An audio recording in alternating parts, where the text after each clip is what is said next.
Başka ilah yoktur ve ben yine şehadet ederim ki Muhammed onun kulu ve elçisidir. Çok güzel. İlk 5 lirayı kazandınız. Buyurun. Allahu Ekber ne demek? Allah en büyüktür. Allah kebirdir, en kebirdir. Eşhedü en la ilahe illallah. Yani Allah'tan bir başka bir şahidimiz yok. Şahit değil.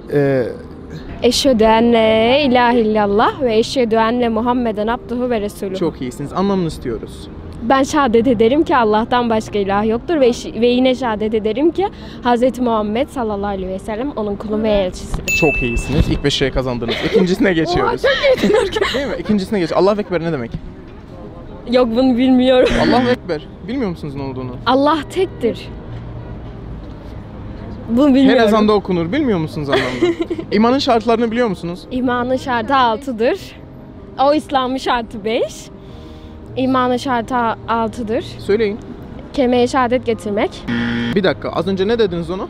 İslam'ın şartı, pardon. Şu an siz İslam'ın şartlarını söylüyorsunuz. Evet, ama. fark ettim onu. Bitti burada yarışmanız. Çok teşekkür ederim. Eşhedü en la ilahe illallah ve eşhedü enne Muhammeden abduhu ve Çok iyisiniz. Anlamını istiyoruz. Allah'tan başka ilah yoktur. Muhammed onun elçisidir. Çok iyisiniz. Elçisi ve kuludur. Allahu Ekber ne demek? Allahu Ekber. Çok kolay lan. Olmaz abi. Ondan sonra. 4'e kadar sayacağım. 1, 2, 3, 4. Yarışmamız bitti maalesef. Hayır. Allahu Ekber. Allah bir değil. Ne? Allah büyüktür. Ha, büyük. Allahu Ekber, Allah her şeyden daha büyüktür. Size bir soru. İmanın şartlarını söyleyebilir misiniz? İmanın şartı 6. Allah'a iman, peygambere iman, meleklere iman, Kur'an'a iman, ahiret ve kader gününe iman.